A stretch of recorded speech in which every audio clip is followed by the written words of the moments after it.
Merci de m'accueillir pour cette conférence. C'est un plaisir pour moi de pouvoir partager mon travail sur Covid Tracker. N'hésitez pas vraiment à poser des questions. Je crois qu'on aura un moment d'échange après. Donc les gens peuvent poser leurs questions en chat, hein, c'est ça? Corrige-moi si c'est pas le cas, mais donc n'hésitez vraiment pas à poster vos questions en chat ou des remarques ou n'importe quoi. Vraiment, le côté interactif, je tiens beaucoup au côté interactif. Voilà, j'ai pas envie de faire un monologue d'une heure. Et si vous avez des remarques, des idées ou autres, je suis évidemment hyper intéressé. Voilà. Donc, dans un deuxième temps et la deuxième demi-heure, on répondra à vos questions. Yes, avec grand plaisir. Alors donc, moi, je m'appelle Guillaume Rosier, j'ai 24 ans, je viens de finir mes études. Je suis en fait fraîchement diplômé depuis 3 mois, depuis octobre, d'une école d'ingénieur en informatique. Et donc, j'ai fait un bac S, comme je pense la plupart d'entre vous. Ensuite, j'ai fait une classe préparatoire aux grandes écoles. Donc j'ai décidé de faire, PCSI, puis PC, donc plutôt orienté physique et chimie. Mais à la fin, j'ai choisi de classer des écoles d'ingénieurs en informatique, ce qui est pas forcément courant pour des personnes qui ont fait PC, puisque la plupart des gens dans ma classe ensuite ont fait une école de chimie ou voire de physique ou de mécanique. Mais en tout cas, pas d'informatique. Donc j'ai décidé ça un peu sur un coup de tête de faire de l'informatique, mais j'avais envie je voyais bien que c'était un domaine, l'informatique, qui bougeait énormément, où il y avait beaucoup d'innovations à faire, notamment le traitement des données, puisque je me suis spécialisé là-dedans après. Un domaine, très vivant avec beaucoup d'innovations, donc c'est vraiment ce côté, dynamique qui me faisait envie. Et donc j'ai intégré une école qui s'appelle Télécom Nancy, qui est une école, d'ingénieurs, généralistes en informatique. Donc cursus classique, hein, en 3 ans. Et durant laquelle ensuite je me suis spécialisé en big data. Enfin, l'approfondissement s'appelle ingénierie et application de masse de données. En gros, c'est l'approfondissement data science. Si vous avez entendu le mot, j'expliquerai peut-être après ce que c'est un peu plus précisément. Mais donc l'approfondissement se concentre sur le traitement des données, la collecte et le traitement des données numériques de masse, du big data. Donc comment on traite des données et après comment on stocke des données d'abord, comment on les collecte, comment on les stocke, et puis après, comment on traite les données pour en retirer de l'information utile. Et donc, le métier de data scientist, si vous ne le connaissez pas, c'est ça. C'est toutes les techniques qui permettent de traiter des données de masse pour en retirer de l'information. Donc, ça peut être des algorithmes, des statistiques ou autres. Ça peut être complexe, hein, comme par exemple des réseaux de neurones, ce qu'on appelle l'intelligence artificielle, même si ça ne veut pas dire forcément grand-chose. Et donc, qui servent à faire des tâches vraiment utiles qui permettent de retirer de l'information de grosses masses de données, comme par exemple reconnaître des formes sur une image, traiter des signaux, ou des choses beaucoup plus simples, comme par exemple des statistiques, des graphiques, des visualisations de données. C'est le cas en l'occurrence pour le coronavirus. Et donc j'ai choisi cet approfondissement, de me spécialiser dans ce domaine du big data et de la data science. Et aujourd'hui, après avoir donc j'ai fini mon école au printemps, j'ai fait un stage de fin d'études de 6 mois entre mars et août. Et je suis donc diplômé depuis septembre-octobre et en CDI dans une entreprise de consulting en informatique. Donc on réalise des projets pour des clients en informatique et donc moi spécifiquement dans le domaine de la data science, dans le traitement des données de masse. Je suis amené à faire divers projets pour des clients divers, comme par exemple en ce moment je travaille pour le ministère de l'Intérieur sur les données du permis de conduire, pour essayer de faire une prévention personnalisée pour le code de la route. Donc comment anticiper des infractions au code de la route ou des accidents ou des morts, comment cibler des profils qui seraient plus à risque et donc leur envoyer ou leur faire une prévention de manière à ce qu'ils corrigent leur comportement sur la route et respectent mieux le code de la route. Donc ça, c'est un exemple. Et un autre exemple, ça peut être de la détection d'erreurs sur des pots de crème pour L'Oréal, par exemple, ou via des analyses d'images dans les usines, on peut détecter des bulles dans les pots de crème et donc les pots qui seraient défectueux, de manière à les jeter et à ne pas les mettre en vente. Donc voilà pour mon métier aujourd'hui. Et donc si je suis là, c'est parce que j'ai créé aussi un site internet qui s'appelle covidtracker.fr, et qui permet on verra après je pense, qui permet de suivre l'épidémie. Excuse-nous, Guillaume, ton micro s'est coupé. Ah, c'est bizarre. Est-ce que vous m'entendez là? Oui, c'est J'ai bon. vu un message, ok. Nickel. Donc voilà pour mon parcours, assez classique pour vous, je pense, bac S, prépa, école d'ingénieur. et aujourd'hui, ingénieur. Donc maintenant, je vais peut-être vous, présenter, Covid Tracker, parce que vous ne connaissez pas forcément, tous, le site.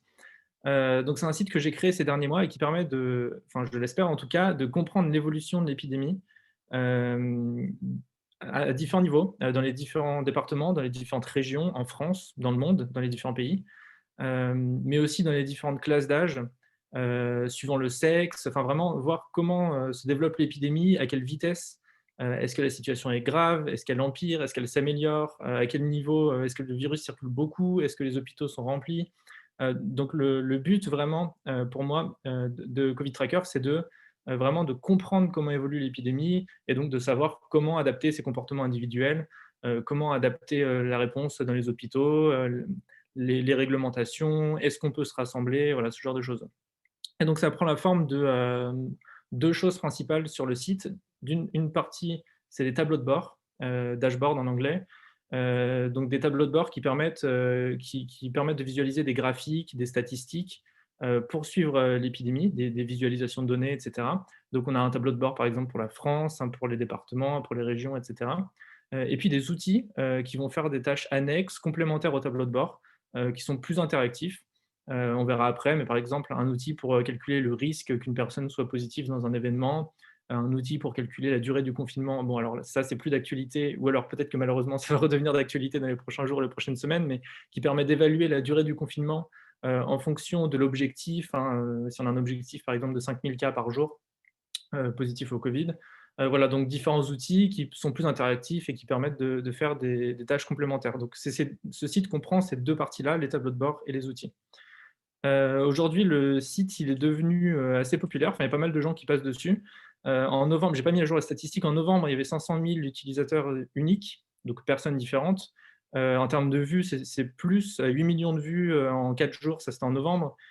C'était suite à mon passage dans l'émission, Quotidien de Yann Barthès, donc c'est pour ça aussi ça a attiré beaucoup de monde. Mais en décembre, il y a eu encore plus, d'utilisateurs. Il y a eu presque 1 million d'utilisateurs, distincts et puis des millions de pages vues aussi. Voilà, donc il y a pas mal de monde, il y a de plus en plus de monde, qui passe sur le site. Ça dépend aussi de l'activité du virus, hein. Malheureusement, plus le virus est actif, plus l'épidémie est active et plus il y a de gens qui ont envie de, suivre l'état de l'épidémie, et donc plus il y a de vues. Je pense faire une petite démonstration pour ceux qui ne l'ont pas encore vu, très rapidement. Ça va être, plus, visuel, que des slides. Alors il faut savoir que comme vous l'avez vu, j'ai pas fait, d'études en développement web. Donc je ne savais absolument pas comment faire un site web. J'ai appris en fait, ces derniers mois. Et donc enfin voilà, donc le site n'est pas parfait techniquement. Maintenant, il y a des gens qui m'aident. Il y a des développeurs, on est tous bénévoles, hein. Le site est gratuit, sans pub. On peut faire des dons, mais il est gratuit sans pub. On fait ça, le soir en dehors de notre, travail principal. Et donc aujourd'hui, il y a d'autres, développeurs, on est 6. Il y a d'autres développeurs qui m'aident, voilà, qui ont aussi envie d'apporter leur pierre à l'édifice, pour suivre, l'épidémie. Donc alors comme je vous ai dit, il y a les 2 parties, les tableaux de bord d'une part, et les outils, d'autre part. Donc les tableaux de bord, par exemple, on va regarder le tableau de bord de la France qui permet de suivre la situation en France avec quelques chiffres clés, comme par exemple le nombre de personnes, hospitalisées. Et puis des graphiques aussi qui permettent de mettre les données dans leur contexte, parce qu'une donnée isolée, ça ne veut pas forcément dire grand-chose. Avec le contexte, avec l'évolution et cetera, on peut mieux comprendre. Donc par exemple, le bleu, c'est le nombre de cas quotidiens. Donc là, c'est la situation actuelle n'est pas incroyable. Ça augmente, pas mal. À droite, le nombre de personnes hospitalisées en orange, en rouge, le nombre de personnes en réanimation, et en noir, le nombre de décès, quotidiens à l'hôpital. Voilà, et donc après, je ne vais pas passer tout le site en revue, vous irez voir, mais donc il y a plein de visualisations, dont des visualisations un peu plus créatives, un peu plus complexes, comme celle-ci par exemple, vous irez voir, pour comparer les départements entre eux. Je vais vous montrer un exemple de, dashboard, de département. Donc là, par exemple, on a une carte, en France de la circulation du virus, où donc, en rouge foncé, on a des taux d'incidence. Le taux d'incidence, c'est le nombre de cas par semaine, de cas positifs au coronavirus par semaine, et ramené à 100 000 habitants pour pouvoir comparer, les territoires entre eux, quelle que soit leur population. Et donc, évidemment, plus c'est rouge, plus le virus circule. Actuellement, il circule fortement dans le nord-est, dans le sud-est, moins à l'ouest, même s'il circule beaucoup. Et ensuite, si on clique sur un département, on a accès aux indicateurs pour ce département-là, comme le taux d'incidence, la tension hospitalière, etc. et puis des graphiques aussi qui permettent donc de comprendre la situation épidémique et sanitaire dans chacun des départements. Et donc on a la même chose pour les régions et pour le monde aussi. Je vous ai parlé d'outils, donc il y a des outils complémentaires. Je vais peut-être vous en montrer un ou deux. Il y en a un qui était très populaire pour les fêtes de fin d'année, il s'appelle Covirisk. Et en fait, il permet de calculer la probabilité pour qu'une personne soit positive dans un événement, dans un rassemblement. Donc ça peut être au restaurant, bon pas en ce moment, mais en octobre, ça peut être dans un restaurant. Ça peut être un repas de Noël, ça peut être une fête entre amis, ça peut être un match de foot, une salle de classe. Et donc, par exemple, on choisit un département. Si on est 10 personnes à se rassembler dans le département de l'Aube, donc ça prend en compte la circulation du virus dans le territoire dans lequel on se situe. Donc, si on est 10 à se rassembler dans l'Aube, eh ben, il y a 3,8% de chances pour qu'une personne soit positive dans cet événement de 10 personnes. Donc, autrement dit, si on observait 100 événements tels que celui-ci, donc 100 événements de 10 personnes, il y en aurait entre 3 et 4, un peu moins de 4, dans lesquels il y aurait une personne positive. Voilà, donc ça a beaucoup marché il y a beaucoup de personnes qui ont consulté, qui ont utilisé cet outil pour les fêtes de fin d'année, pour évaluer le risque d'organiser un repas de famille avec ses amis ou avec sa famille, le risque de rencontrer une personne positive dans l'événement. Voilà, et puis dernièrement, un tout nouvel outil qui est sorti il y a 2 semaines pour suivre la campagne vaccinale contre le Covid-19 en France, où on peut donc voir le nombre de personnes vaccinées, actuellement 189 000. La proportion, donc en vert, c'est le nombre de personnes vaccinées. En rouge clair ou foncé, c'est le nombre de personnes qui ne sont pas vaccinées. Et en rouge vif, c'est le nombre de personnes qu'il faudrait vacciner pour atteindre une immunité collective en espérant pour qu'elle soit de 60%. Donc vous voyez qu'on est encore très loin du compte, on est à 0,28%. Donc voilà pour le site. Je ne vais pas aller plus loin, hein, je vais vous laisser explorer vous-même. Mais donc il faut bien retenir qu'il y a d'une partie les tableaux de bord qui permettent de suivre la situation épidémique, hospitalière, sanitaire, etc. Et puis de l'autre, des outils un peu plus interactifs qui permettent de faire des tâches complémentaires. Je vais revenir sur le slide. Tac. Je ne vais pas vous faire de présentation technique hein, du site, parce que je sais que vous n'avez pas du tout le background technique, mais donc très rapidement, pour comprendre juste comment ça marche, donc l'utilisateur consulte le site. Derrière, il y a un serveur sur lequel les graphiques sont générés. Donc le serveur, il s'occupe de plein de choses, il va récupérer des données, il va télécharger des données, il va agréger les données, il va faire des statistiques, il va générer des graphiques, etc. Et puis ensuite, il les stocke quelque part et le site internet va récupérer toutes ces informations générées pour les afficher à l'utilisateur. Donc ça, c'est le principe général. Encore une fois, je ne vais pas détailler la technique, mais ce qui est important de noter, c'est qu'il y a plusieurs sources de données. Ici, on peut voir INSEE, Santé publique France, DREES, Johns Hopkins University. Ça, c'est des sources de données, c'est des organisations qui produisent des données. Santé publique France, par exemple, collecte et publie le nombre de cas quotidiens, le nombre de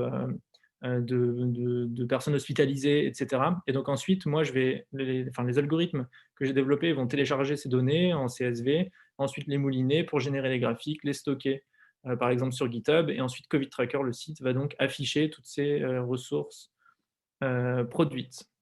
Et donc voilà, comme j'ai dit, plein de sources de données.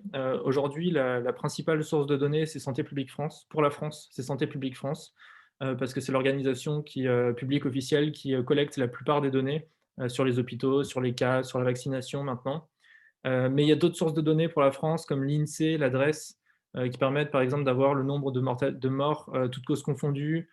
Pour l'adresse, ils nous fournissent par exemple le nombre de lits disponibles en temps normal à l'hôpital, combien il y avait de lits avant l'épidémie, pour savoir quelle proportion de lits on occupe actuellement dans chaque département, et puis d'autres sources de données. Et pour le monde, ça vient principalement du CSSE de l'université Johns Hopkins, qui agrège toutes les données mondiales de tous les pays, le nombre de cas, les décès, etc. du coronavirus. Et donc moi, j'utilise ensuite leur base de données pour faire les graphiques.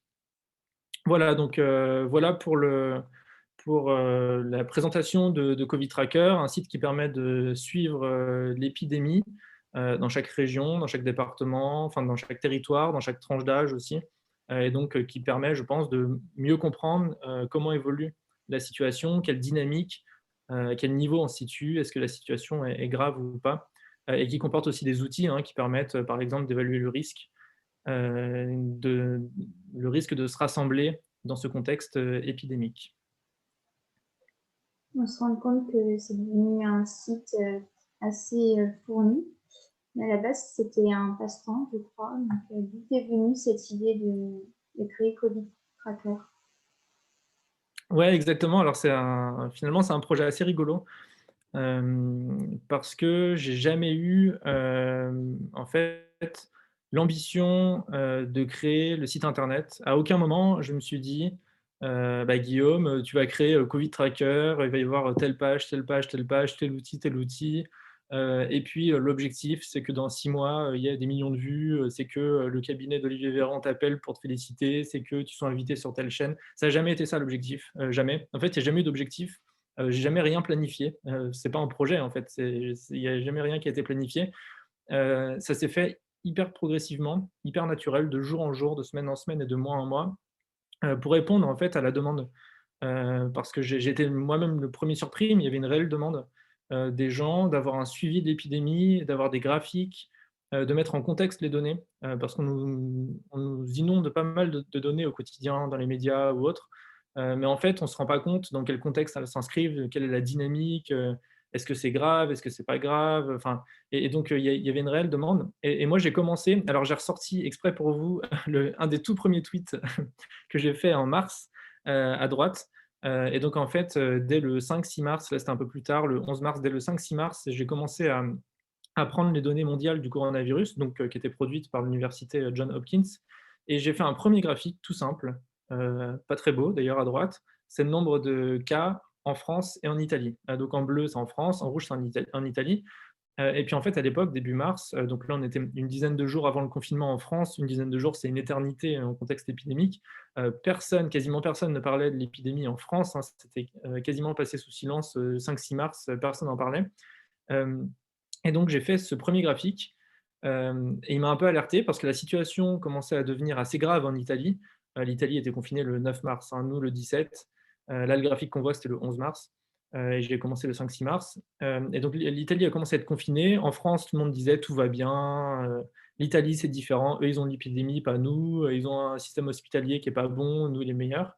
Et en fait, quand j'ai tracé ce graphique, ça m'a un peu alerté, parce que la situation en France suivait exactement la même tendance qu'en Italie. Il y avait la même croissance, la même explosivité, mais seulement décalée de 8 à 9 jours, retardée de 8 à 9 jours. Et donc ça m'a un peu alerté. Donc je l'ai partagé sur Twitter, quelques jours plus tard, c'était le tweet qu'on voit à droite. Je l'ai partagé à mes amis, à de la famille et cetera. Et puis en fait, ça a beaucoup, intéressé ces gens-là. Et puis ensuite, les jours qui ont suivi, chacun me demandait une mise à jour du graphique avec la nouvelle donnée, avec le point du jour, pour voir si le point du jour suivait la tendance, de l'Italie ou si on commençait, voilà, s'il y avait une croissance, plus faible. Et donc il y avait une réelle demande et au bout d'un moment, j'ai trouvé ça un peu pénible de mettre à jour le graphique, de l'envoyer par message à tout le monde, de le tweeter et cetera. Et donc je me suis dit: «Je vais faire une page internet, toute bête, hein, toute simple, avec le graphique», donc l'image que vous voyez à droite, sur la page internet. Comme ça, les gens pourront aller consulter le graphique sans me demander, sans revenir vers moi et cetera. Et donc au tout début, j'ai créé un site internet qui était en fait j'ai acheté mon nom de domaine, guillaumerazier.fr. Je me suis dit: «De toute façon, dans un mois, ça sera fini, et donc au moins ça me resservira pour mettre mon CV ou je sais pas, pour autre chose, mais au moins j'aurais pas perdu mon argent en achetant un nom de domaine». Et donc je m'attendais à ce qu'il y ait 3 ou 4 vues en quelques jours, c'est-à-dire, mes parents, moi et un ou 2 collègues en gros. Et en fait, il y a eu 20 000 vues en 1 ou 2 semaines, donc ça m'a complètement surpris pour un graphique qui était pas très beau, pour enfin voilà, pour quelque chose de très, très simple. Et en fait, il y avait une réelle demande. Dans les médias, on voyait très peu de graphiques, très peu de contextualisation et donc en fait, au bout d'un moment, j'ai rajouté un deuxième graphique, un troisième graphique, une deuxième page, j'ai amélioré les graphiques, ils sont devenus plus complexes, plus fouillés, plus précis. Et au bout d'un moment, au bout de plusieurs semaines, c'est devenu tel que, je me suis dit: «Il faut un nom, enfin, il faut un nom pour ce site». Donc c'est là que j'ai inventé Covid Tracker avec un logo et cetera, un nouveau nom de domaine, covidtracker.fr. Voilà, mais donc ça s'est fait, vraiment très progressivement et surtout en réponse, à la demande, des gens. Et donc voilà, donc après j'ai créé un site internet et puis ensuite, une fois que c'est devenu Covid Tracker, là je l'ai automatisé. Donc désormais c'est complètement la mise à jour est complètement automatique, hein. C'est des scripts qui vont télécharger les données, mettre à jour le site, tous les jours, puisqu'en France les données sont mises à jour, tous les soirs et donc le site est mis à jour, vers 19-20 heures tous les soirs, dès que les données sont publiées par Santé publique France.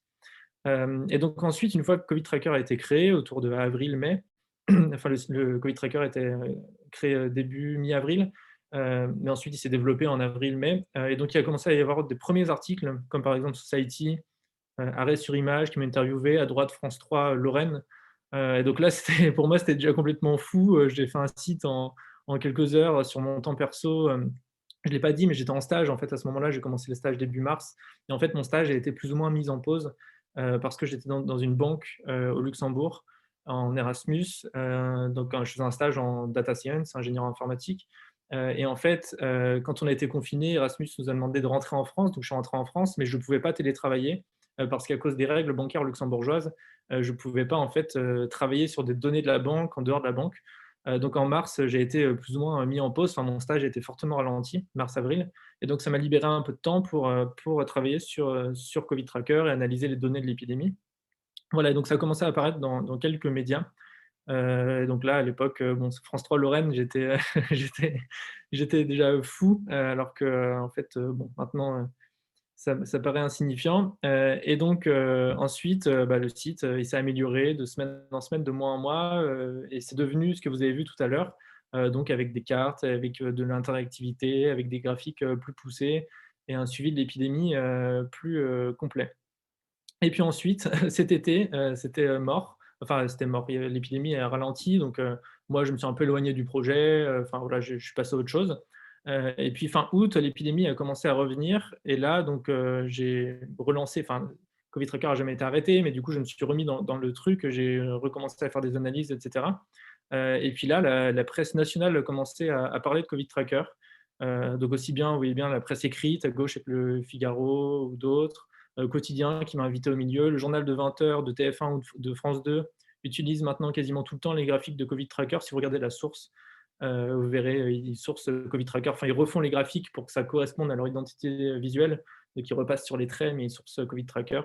Les radios aussi, beaucoup les télés en continu en parlent pas mal, comme BFM, LCI ou encore ce matin CNews. Enfin voilà, donc ils se sont emparés de ça, et donc c'est ça qui a permis aussi, je pense, la popularité et la visibilité du site. C'est le fait que les médias en parlent beaucoup maintenant. Mais bon, on parlera peut-être plus tard, essayer de voir pourquoi est-ce que ça a été beaucoup mis en avant. Donc, Merci beaucoup. donc voilà pour l'origine du projet. Pour résumer, ça a commencé vraiment de manière artisanale. Enfin, voilà, je vais redire un mot là-dessus. Vraiment, à aucun moment, ça a été planifié ou autre. Ça a commencé de manière artisanale, vraiment pour répondre à une demande des gens, sur Twitter, sur les réseaux sociaux ou autre. Je suis très présent sur Twitter où je partage beaucoup les graphiques, et cetera. Et en fait, jamais, je me serais imaginé de pouvoir, je sais pas, j'ai 20 ou 30 000 abonnés sur Twitter.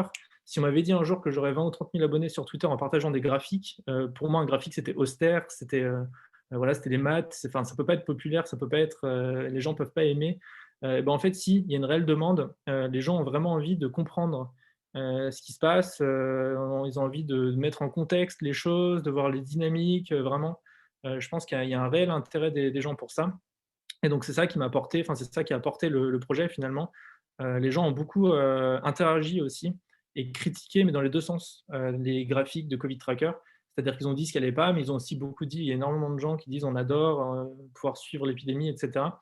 Et donc ça a permis d'améliorer cette interaction aussi avec les gens sur les réseaux sociaux. Ça a vraiment permis d'améliorer le site, et ça nous a porté, nous en tant que développeurs du site, pour faire toujours mieux, parce que c'est bénévole, hein. Enfin le site est gratuit, il y a pas de pub, on n'a pas de revenus liés à ça. Mais donc ce qui nous porte, c'est vraiment le fait que les gens nous disent, bah, on aime le site, quoi.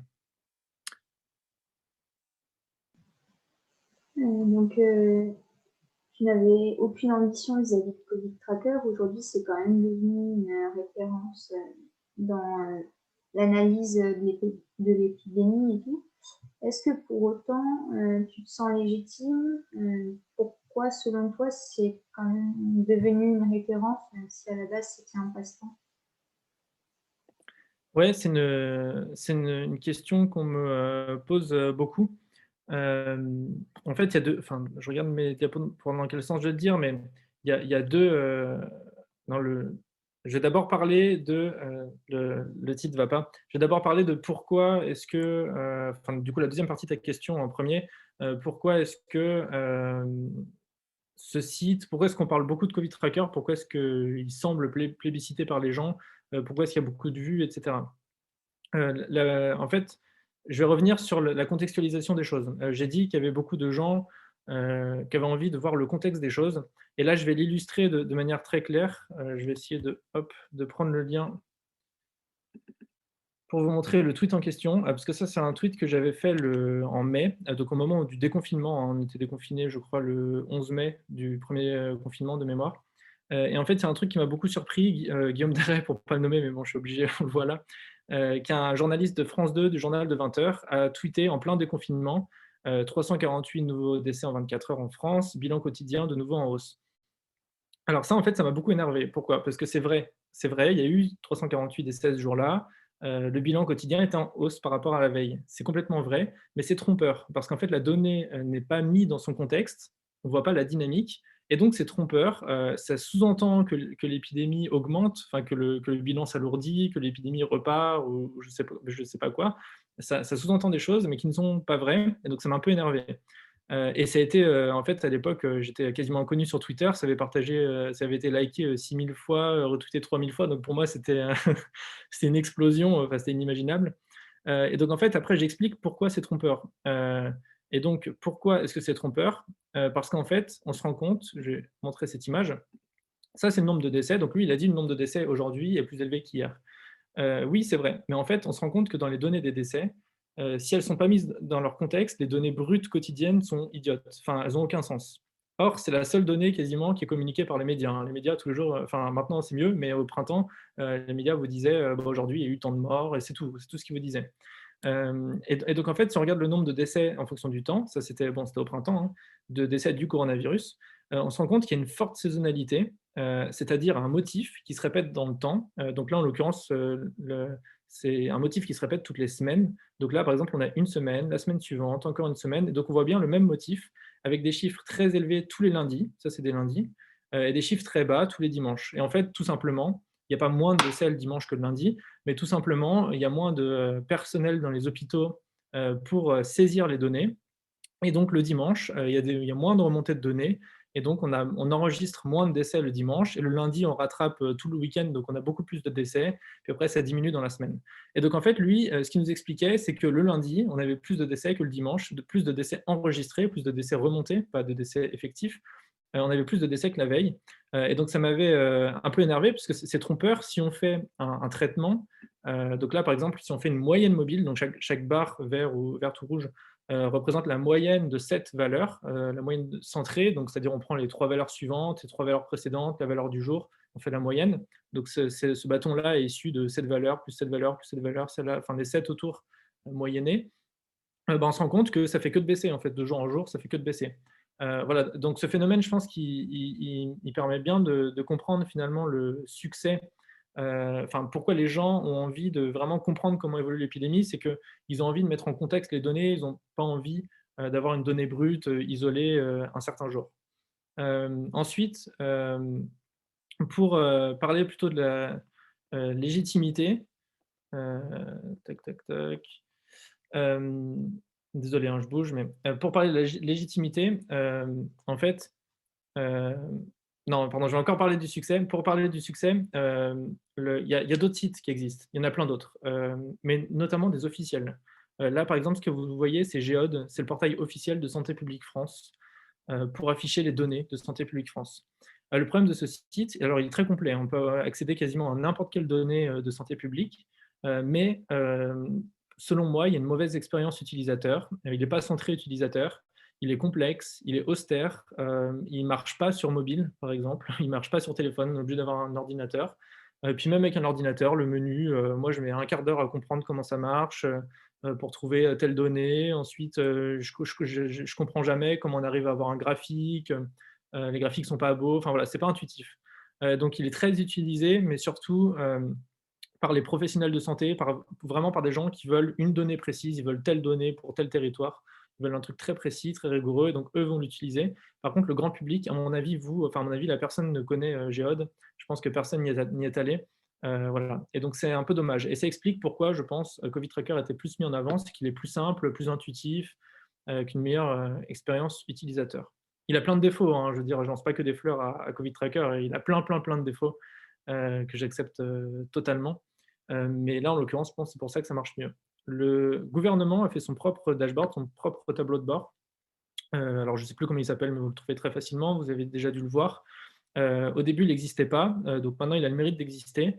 Il est plutôt joli, je trouve, assez complet, il est interactif, il est agréable. Mais le problème, c'est qu'il n'est pas, centré utilisateur. C'est-à-dire que là, on atterrit sur cette page, et finalement, en fait, moi j'ai l'impression qu'ils ne se sont pas posé la question, l'utilisateur quand il va sur le site, de quelle information il a besoin, comment il va lire le dashboard, comment il va être guidé, qu'est-ce qu'il va regarder, qu'est-ce qu'il va faire, quel est son comportement.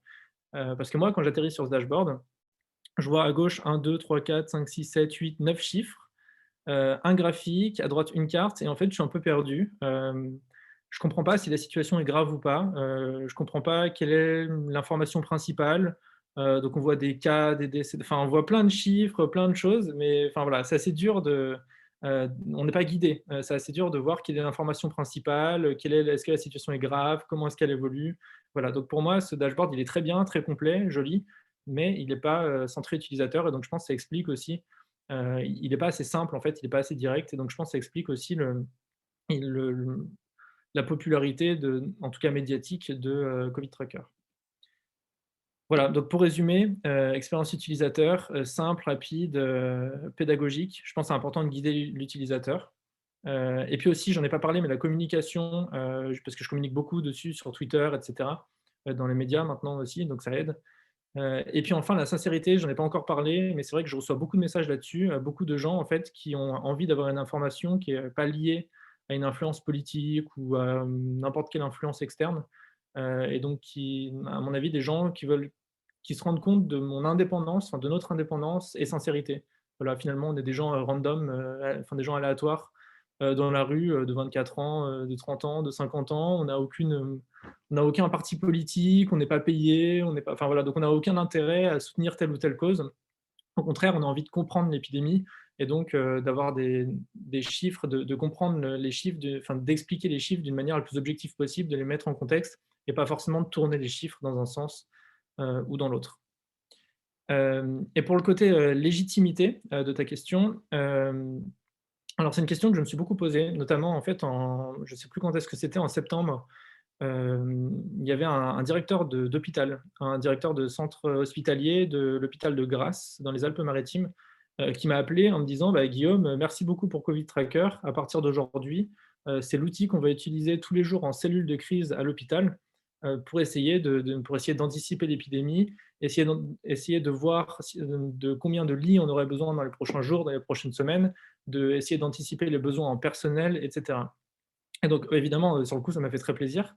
Je me suis dit: «Bah, merci beaucoup, ça me fait plaisir que vous utilisez, Covid Tracker dans un hôpital officiellement, et cetera».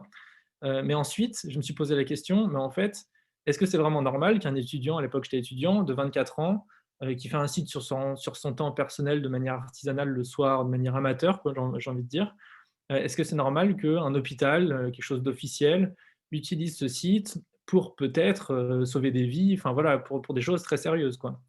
Et donc ça, c'est la deuxième question qui m'est venue à l'esprit, et j'ai pas la réponse, hein, donc si vous avez des éléments de réponse, ça m'intéresse beaucoup, et ça va dans le sens de ce tweet, enfin de cet article plutôt. Donc lu dans l'Opinion: «Est-il normal que», donc en fait c'est, Philippe Martin, le président du Conseil d'analyse économique, donc c'est un centre de recherche rattaché au gouvernement, qui a dit cette phrase dans l'Opinion: «Est-il normal que pour suivre, l'évolution de l'épidémie, tout le monde consulte Covid Tracker, un site internet monté par un élève ingénieur de 25 ans». Bon, j'ai 24 ans, ils se sont trompés, bientôt 25. Donc, est-il normal qu'un site internet monté par un élève ingénieur plutôt que Santé publique France? Hem, j'ai pas la réponse. J'ai pas la réponse, c'est une question très pertinente. Évidemment, moi, ma première réaction, c'était de dire, bah, c'est pas à moi de créer Covid Tracker finalement, c'est au gouvernement, c'est, je sais pas, à Santé publique France, à la direction générale de la santé, à l'adresse, à l'INSEE, j'en sais rien, mais c'est un truc officiel quoi, pas à moi. Et puis, ensuite, j'ai eu donc, sur les réseaux sociaux, j'ai beaucoup posé la question aussi, et j'ai eu des réponses très intéressantes. Notamment, une des raisons, en fait, si j'ai pu faire Covid Tracker, c'est parce que Santé publique France partage des données de manière massive, exhaustive et quotidiennement. C'est-à-dire il y a un portail public en France qui s'appelle data.gouv.fr. Là, c'est la page, je vous ai mis la page Santé publique France de data.gouv, où toutes les organisations publiques peuvent partager des données de manière libre, gratuite. C'est ce qu'on appelle l'open data. Et donc là, en fait, ils partagent des jeux de données. On les voit à droite, c'est des fichiers, hein, CSV ou Excel, avec par exemple le nombre de cas, le nombre d'hospitalisés, le nombre de vaccinés, et cetera, dans chaque région, dans chaque tranche d'âge, dans chaque département et quotidiennement. Et donc en fait, si j'ai pu faire Covid Tracker, c'est grâce à cette open data, c'est grâce à cette ouverture des données. Et donc en fait, pour répondre à la question de la légitimité, il y a des personnes sur Twitter qui m'ont dit, bah, en fait, peut-être la réponse est oui, peut-être que c'est normal, peut-être que c'est légitime. C'est peut-être un bon fonctionnement que l'État, finalement, que les citoyens pallient les déficiences de l'État, puisqu'en l'occurrence, l'État n'a pas été capable de faire un site de suivi qui soit très agréable, très consulté, etc. Donc c'est peut-être une bonne chose que les citoyens pallient cette déficience-là. Et donc finalement, c'est peut-être une bonne chose que l'État collecte les données de cas, de hospitalisation, etc., collecte les données, les rassemble, les consolide et les publie en open data. Parce que finalement, l'État, c'est la seule organisation en France qui est capable de faire ça. Moi, je ne peux pas collecter les données à leur place, je n'ai pas le droit ni les ressources. Donc l'État est le seul à pouvoir faire ça.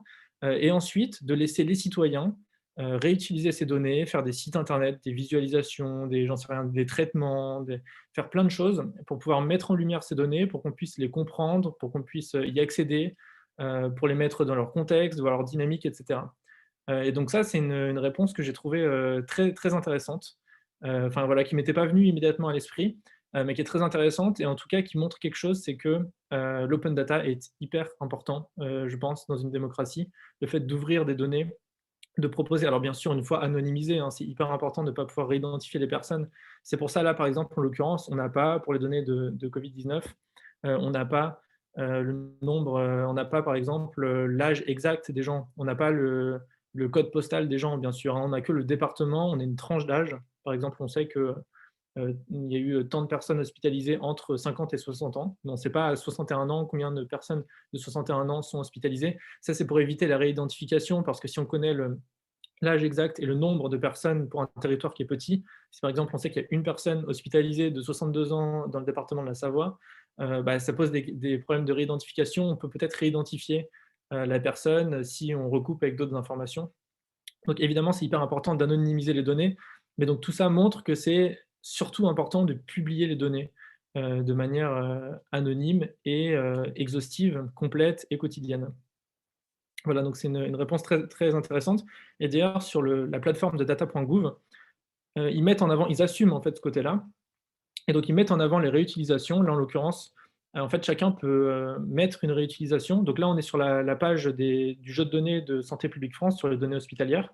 Et donc chacun, s'il fait une réutilisation, s'il fait un site, un graphique, n'importe quoi, il peut rajouter sa visualisation, enfin sa réutilisation en dessous du site pour la faire profiter à tous. Et donc ça crée un sorte de catalogue collaboratif de réutilisation. Donc dans ces réutilisations, bien sûr, il y a Covid Tracker, mais il faut redescendre loin puisque ça date de mars et il y a eu beaucoup d'autres visualisations depuis.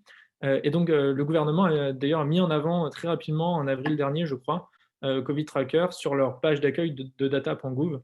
Donc finalement, c'est aussi, c'est aussi un fonctionnement assumé peut-être de dire, nous, l'État, on n'est pas capable de tout faire. Par contre, ce qu'on est obligé de faire, c'est collecter les données et les publier. Parce que sans ça, vous pouvez pas, enfin, les citoyens ne peuvent pas réutiliser les données et les mettre en lumière. Voilà, donc j'en ai fini avec mes slides. Je ne sais pas si tu as d'autres questions ou si les gens ont des questions dans le chat, mais bien sûr, j'y répondrai avec très grand plaisir. Si vous voulez que j'insiste sur un point ou autre, c'est avec grand plaisir. Je vais peut-être laisser aussi certains ont des questions dans l'auditoire les poser,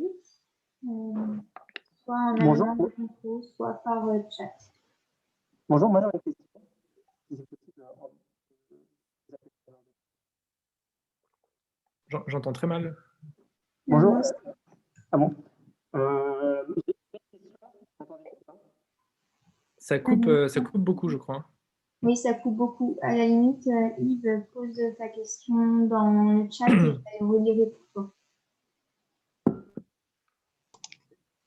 Moi, je me permets, du coup, j'ai une question sur l'expérience utilisateur dont tu parlais. Parce que toi, du coup, ton domaine, c'est la data ou enfin, les graphiques, etc. Et comment est-ce que tu deviens compétent sur l'expérience utilisateur, en fait? Parce que enfin, pour moi, je trouve ça vachement difficile d'essayer d'anticiper ce que veulent les gens quand ils arrivent sur le site. Et du coup, une question un peu liée, c'est, enfin, tu parlais aussi de simplifier, en fait, pour l'utilisateur, de ne pas lui mettre plein de chiffres, etc. Est-ce que dans l'objet, enfin, si tu veux simplifier à chaque fois, il n'y a pas un risque de dire un peu, enfin pas des choses fausses en fait, mais à trop vouloir simplifier, ouais si, de dire des choses fausses. Voilà. Merci beaucoup pour ta question, hyper intéressante. Oui, c'est hyper compliqué. Enfin, l'expérience utilisateur est hyper compliquée. J'ai pas du tout une formation là-dedans, hein. D'ailleurs, enfin, ma formation, elle est même pas. Enfin, tu as parlé de visualisation de données. J'ai même pas eu. Enfin, j'ai eu qu'un cours sur sur les graphiques, en gros, sur la visualisation de données. Sinon, tous mes autres cours, c'était des maths, comment traiter, enfin, les algos d'intelligence artificielle. Enfin, voilà. Donc, même en visualisation de données, j'avais pas forcément une formation très poussée. Et d'ailleurs, le fait de faire des graphiques, c'est directement lié à l'expérience utilisateur aussi, parce qu'il y a des choix de il y a plein de choix. Il y a des choix de quel type de visualisation de données tu utilises pour mettre en lumière les données, pour comprendre les données. Il y a les couleurs, il y a les épaisseurs de traits. Enfin, c'est con, mais ça joue énormément, tout ce genre de choses. Le quadrillage, enfin voilà, tout ce genre de choses. Maintenant, pour répondre à ta question, alors, à la première question, j'ai pas de réponse, mais enfin, si j'ai une réponse, c'est que moi, ce que je fais énormément, et ça m'aide énormément, c'est que je demande aux gens. Mais vraiment, je demande, je demande, je demande, je demande. J'hésite pas à dire, mais allez-y, critiquez, dites tout ce que vous pensez du site. Et ensuite, je prends en compte les remarques et j'améliore. Et franchement, reviens sur le site. Enfin, je ne sais pas si tu le connaissais avant, reviens sur le site toutes les semaines et tu verras, il y a des changements toutes les semaines. Le site n'a rien à voir aujourd'hui par rapport à ce qu'il était il y a 3 mois. Et s'il n'y avait pas cette remise en question, je pense que j'en serais jamais arrivé là. Et notamment sur Twitter, je fais énormément de sondages.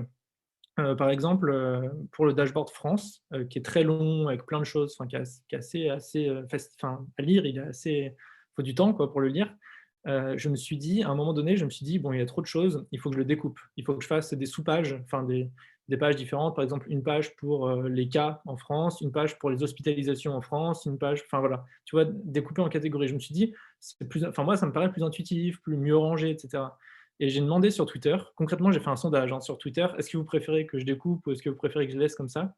Et à l'unanimité, enfin très largement, les gens ont voté contre ce que je pensais intuitivement. C'est-à-dire qu'ils ont voté pour laisser comme c'était, laisser une très longue page. Et en fait, je me suis rendu compte que les gens étaient attachés au fait que, enfin, ça ne leur dérangeait pas que la page soit très longue et que ce soit un peu fouillis, enfin, qu'il y ait un peu tout à la suite, etc. Au contraire, en fait, ils adoraient charger la page et ensuite descendre pendant 1 minute, enfin pendant 30 secondes, descendre, descendre, descendre, tout lire. Et puis à la fin, sans cliquer d'une part, sans partir ailleurs, etc. Et puis à la fin, à la fin de la page, ils ont une bonne idée de quelle est la situation en France. Et en fait, je me suis rendu compte que les gens étaient attachés à ça, et je ne pensais pas du tout. Enfin, moi, je me disais, c'est mieux si tu as tes différents onglets, tes différentes pages, et que tu vas voir d'abord les cas, après les hospitalisations, etc. Et donc, tu vois, ça, enfin, je pense que ça m'aide vraiment beaucoup, c'est d'interroger les gens, de leur demander est-ce que vous préférez ça, est-ce que vous préférez ça, enfin voilà. Je pense que c'est le meilleur, pour l'expérience utilisateur, c'est le meilleur, c'est vraiment la meilleure chose à faire. Parce qu'en fait, il y a toutes les chances pour que les gens pour que la majorité des gens pensent différemment de toi, puisqu'on pense chacun différemment. Et puis voilà. Et donc ça, à mon avis, c'est quelque chose qui n'a pas été fait par le gouvernement pour son dashboard. Je pense qu'ils n'ont pas interrogé les gens. Ils n'ont pas dit qu'est-ce que vous aimez sur le site, qu'est-ce que vous avez envie de voir, est-ce que ça vous plaît, est-ce que, enfin voilà. Donc, c'est la réponse que j'ai à te donner pour la première partie. Pour la deuxième partie de la question, sur la simplicité, si, c'est hyper dur. Donc ta question était, tu veux simplifier au maximum, mais est-ce que tu n'as pas peur de dire des choses fausses? Oui, c'est hyper dur. C'est hyper dur, mais c'est possible de simplifier sans dire des choses fausses. Je pense que c'est ce que je fais. Et il y a une manière de simplifier. Par exemple, je vais te montrer un exemple très concret. En fait, des fois, la simplification, enfin, en fait, attends, je vais revenir sur le site. Par exemple, Covirisk, que je vous ai montré tout à l'heure. Tac, tac, tac, je vais revenir dessus. Covid-risque, qui permet d'évaluer donc le risque qu'une personne soit positive dans un événement. Ah, vous me voyez ou pas? Je crois que ça a coupé la caméra. Non, on voit plus. Mais Ouais, bon, bah, c'est pas grave. c'est pas grave, vous me voyez plus, vous m'entendez. Donc, Covid-risque, tac, tac, tac, qui est là. Hem, donc en fait, ça représente exactement la même chose que le taux d'incidence. Je pense que vous avez entendu parler du taux d'incidence. Je suis pas sûr que tout le monde sait ce que c'est. Le taux d'incidence, enfin, on entend parler toujours dans les médias. En fait, c'est le nombre de cas pour, enfin, chaque semaine, nombre de cas positifs au Covid chaque semaine pour, 100 000 habitants. Mais en fait, personne ne sait ce que ça veut dire le taux d'incidence. Si je te dis le taux d'incidence est de 190 en France aujourd'hui, bah, tu vas me dire: «C'est grave, c'est pas grave, j'en sais rien» et 300 et 500, enfin, à partir de quand ça devient grave? Le seuil d'alerte, c'est 50, mais si on est à 60, c'est grave et si on est à 200, enfin, voilà, personne ne sait, enfin, c'est dur de se représenter ce que c'est, concrètement. Par contre, le risque, c'est exactement la même chose, mais en fait, c'est une transposition. Donc pour moi, c'est, enfin, aussi une simplification pédagogiquement parce que c'est plus, tangible et donc à la fin, tu as un pourcentage. Donc le pourcentage qu'une personne soit positive dans un événement. Mais en fait, c'est exactement la même donnée, hein. C'est le taux d'incidence, c'est la même chose, seulement que j'utilise une formule mathématique, c'est la loi de Bernoulli, je pense que vous avez tous vu. Donc le tirage au sort d'une pièce, enfin, c'est la même chose. Voilà, et donc pour moi, c'est une simplification, parce qu'à la fin, on a un pourcentage. À la fin, on a une donnée qui est simplifiée. On a un pourcentage de risque, alors qu'initialement, on avait un truc complexe qui est un taux d'incidence que personne ne comprend.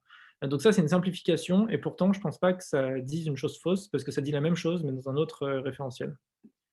Voilà, j'espère que j'ai répondu à ta question. Oui, oui, tout C'est à la fait. réponse que Merci j'ai. beaucoup. Merci à toi. Je vais essayer de remettre la caméra pendant ce temps.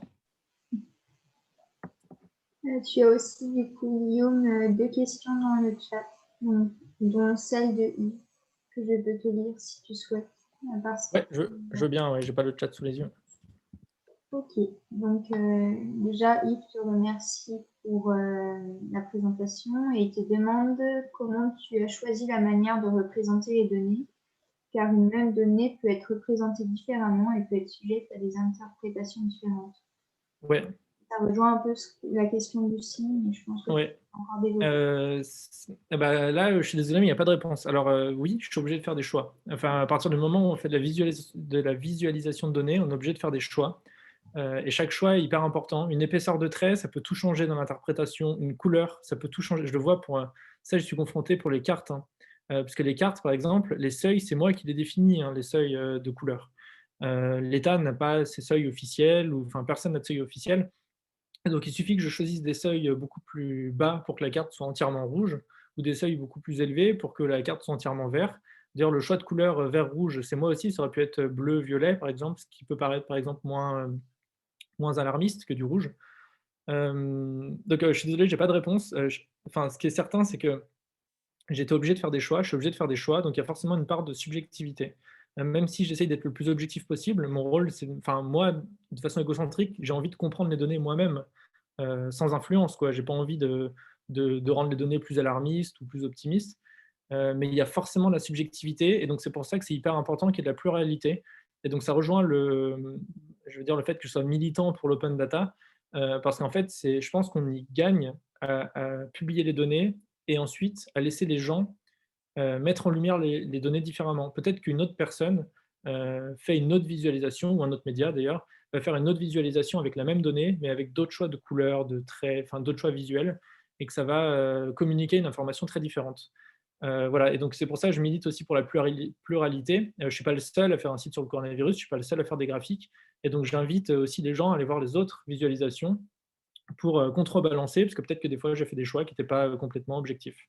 Voilà, donc j'ai pas de réponse, mais au contraire, je sais pas comment dire, une mise en garde qu'il faut avoir toujours quand on voit un graphique ou une donnée, puisque des choix sont forcément faits et ça modifie l'interprétation qu'on a des données. Mais merci pour ta remarque, hein, tu as complètement raison. Et d'ailleurs, c'est difficile pour moi parce que quand je fais un nouveau graphique ou autre, bah, j'ai des choix à faire et c'est compliqué du coup.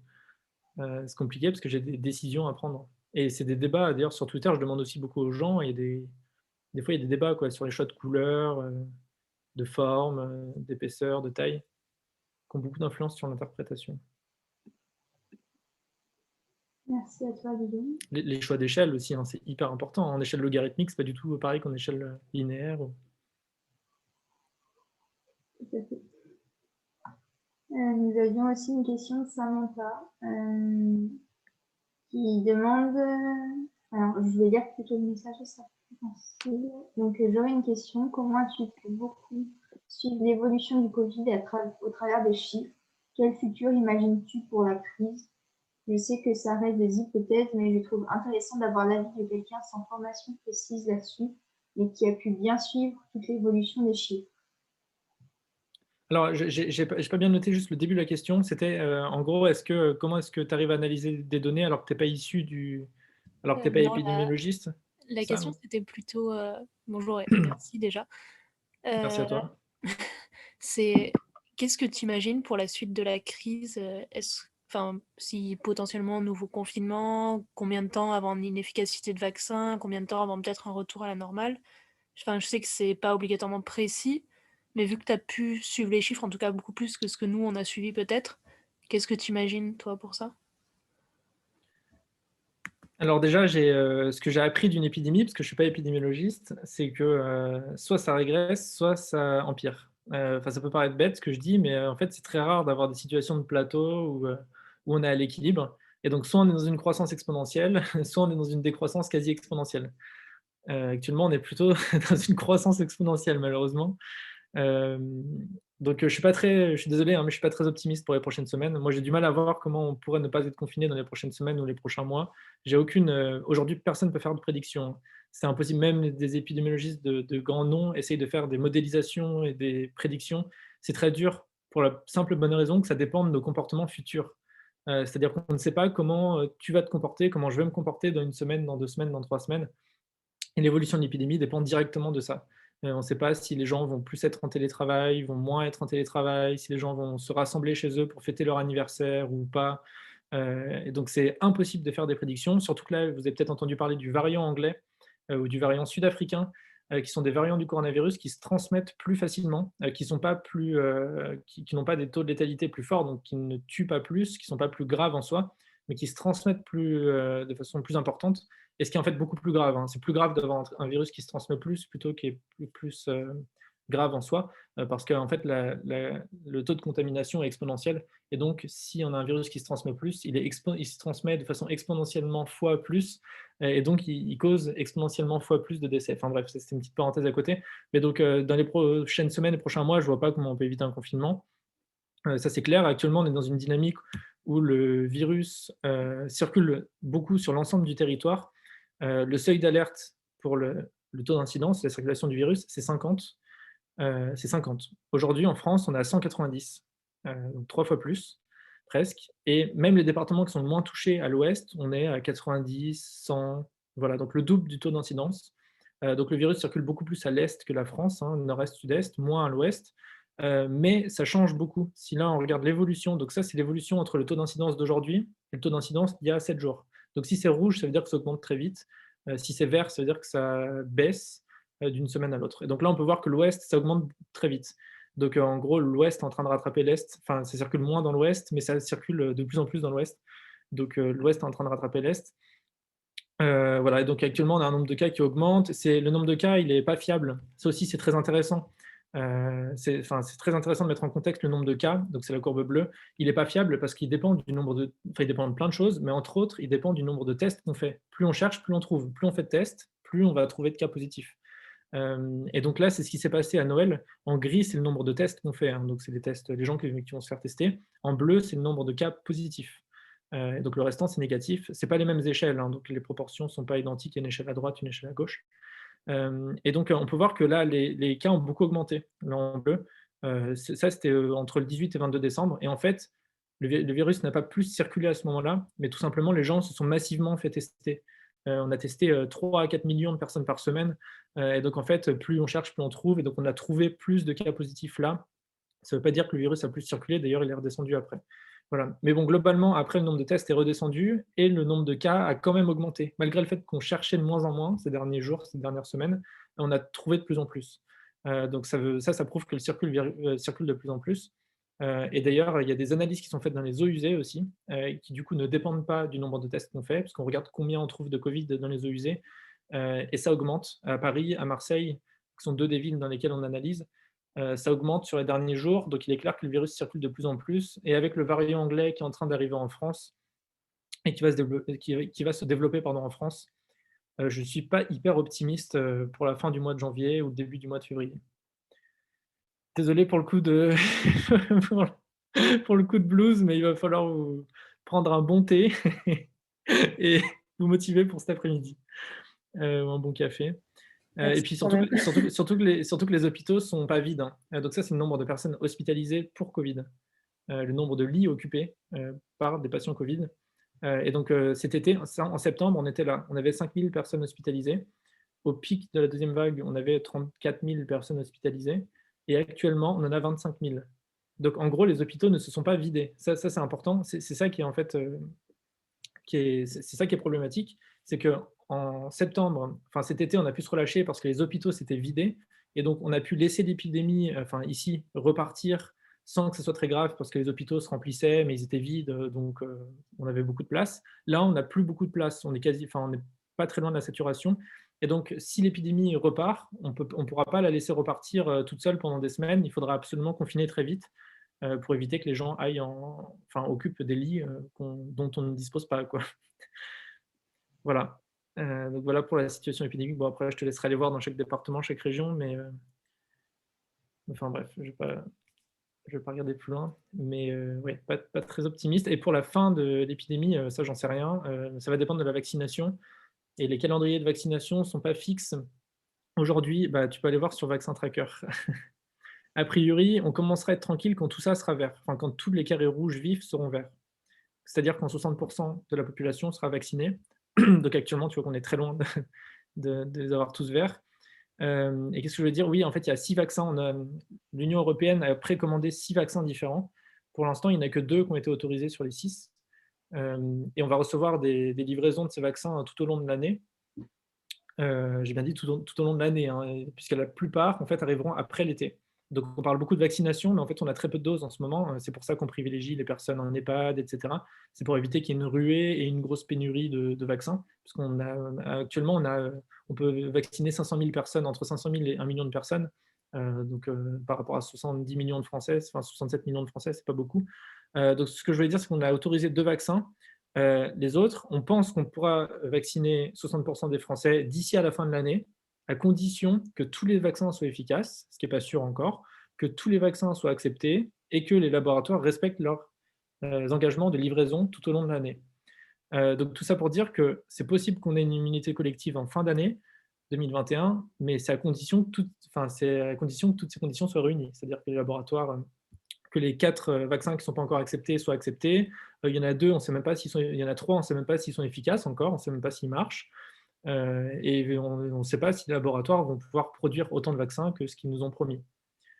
Voilà, donc en tout cas, l'OMS a dit pas avant 2021, pas avant la fin, enfin, on ne pourra pas vivre normalement cette année, enfin, ou alors vraiment en fin d'année, quoi. Désolé pour la mauvaise nouvelle. Mais la bonne nouvelle, non, mais pour finir sur note positive, la bonne nouvelle, c'est qu'on a des vaccins, hein, ce qui est pas du tout gagné d'avance. Et si on a des vaccins, c'est à cause de plusieurs chances phénoménales. Et une des chances, c'est que c'est pas la première épidémie de ce type qu'on a eue, puisqu'il y a eu 2 autres épidémies de coronavirus avant, en 2003 et je sais plus 2008, avec d'autres types de coronavirus, mais la même famille de coronavirus. Et ça a permis de développer des vaccins contre ces autres virus. Et donc là, on a pu adapter les vaccins qu'on avait au SARS-CoV-2, donc à ce virus précisément. Et donc ça, c'est une chance incroyable, sinon ça aurait pris des années et des années de faire un vaccin. Donc on pourra revivre normalement à peine 2 ans après le début de l'épidémie, ce qui est un exploit. Merci à toi, Guillaume, pour la réponse. On arrive au bout du temps imparti. Je vois qu'il y avait 2 autres questions dans le chat. Je peux répondre en vitesse en faisant court. Alors, normalement, ça dépend. Alors, il y en a une de Pierre-Antoine qui demande si c'est vraiment le rôle de l'État d'interpréter les données pour le public. C'est une bonne question. Enfin, je souhaite pas y répondre, hein, parce que c'est pas à moi d'y répondre, mais c'est une très bonne question. Je suis d'accord avec toi, c'est peut-être pas leur rôle d'interpréter les données, mais par contre, c'est leur rôle peut-être de les mettre enfin, on peut penser que ce serait leur rôle de les mettre à disposition, c'est-à-dire que le grand public y ait accès. Ce qu'ils font actuellement enfin, parce qu'en fait, ce que j'essaie de faire avec, Covid Tracker, c'est de mettre à disposition du grand public des données qui sont austères. Enfin, je veux dire, les gens, ils vont pas télécharger des Excel immenses, du nombre de cas et cetera. Donc c'est juste de les mettre sur un graphique ou autre pour que ça soit joli et que les gens y aient accès facilement. Est-ce que ce serait pas à l'État d'avoir ce rôle-là aussi? De permettre finalement au grand public d'avoir accès aux données, de manière compréhensible, de manière intelligible? Je sais pas, hein, enfin, j'ai pas la réponse. Voilà, donc je ne souhaite pas répondre à ta question, voilà, c'est pas à moi d'y répondre, c'est à tout le monde d'y répondre. Donc, il y avait aussi une question à nouveau dit qui demandait si tu avais reçu des propositions commerciales pour mettre des pubs sur ton site, par exemple. Oui, oui. Oui, à mort. Oui, beaucoup. Beaucoup de gens ou des partenariats ou mais j'ai tout refusé pour l'instant. Des gens qui font des trucs médicaux, qui voulaient mettre des pubs ou des annonces ou que je relaie ou même que je relaie tout simplement sur Twitter leurs trucs, leurs initiatives. Ouais, j'en ai pas mal. Mais pour l'instant, j'ai tout refusé parce que en fait, je suis parti du principe que enfin, au tout début, que ce serait gratuit, enfin que c'est d'utilité publique et donc ce serait gratuit sans pub. On peut faire des dons, enfin les gens peuvent faire des dons, ce qui permet de payer les infrastructures et cetera. Mais je souhaite pas faire de pub ou de placement de produits ou autre. Voilà, je considère que ça doit rester, assez neutre quoi, assez indépendant. Hem, voilà, c'est ma réponse. Mais donc oui, oui, j'ai été contacté. Et puis alors, il y a une toute dernière question que je n'avais pas vue, à nouveau de Lucie, qui disait que donc l'État a souligné l'utilité de la pluralité, l'interprétation des graphiques sur le Covid et tout, et elle se demandait si c'était pas l'occasion de renforcer cette dynamique et si tu as l'impression que cette problématique est plus prise au sérieux après l'épisode du Covid. Je sais pas, enfin j'espère, mais je suis pas sûr. Là, pour, vous expliquer l'histoire sur les vaccins, parce que ça montre que l'open data, c'est pas encore, rentré dans les mœurs. Il y a une loi, hein, open data qui date de 2016, les gens ne le savent pas, mais il y a une loi qui est passée et qui oblige notamment les collectivités à publier toutes les données qui sont publiables. C'est-à-dire qu'on a changé de paradigme. Avant, on considérait qu'on ne publiait aucune donnée, sauf si on voulait la publier et maintenant on est passé à un paradigme mais qui n'est pas assez encore mis en application, qui est de dire toute donnée doit être publique, sauf si elle ne peut pas être publique. Vous voyez ce que je veux dire? En gros, toute donnée doit être publiée, sauf si elle pose des problèmes d'anonymisation ou autre.